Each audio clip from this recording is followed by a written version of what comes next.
You know, I can't emphasise enough the critical importance of wheel alignment and suspension geometry if you're going to lift up your four-wheel drive with any form of lift kit. Now, I'm actually in a wheel alignment shop here, so it's relevant that you understand if you're going to lift your vehicle, you're going to get into issues around caster and camber.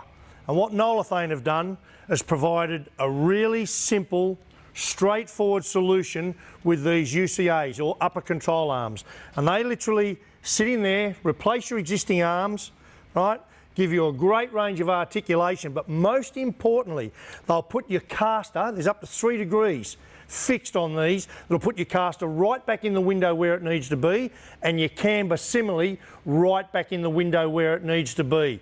And also, it incorporates this great new gyro technology in the bushing. So, talk to your Nolathane specialist or jump on the website, all the information's there for you.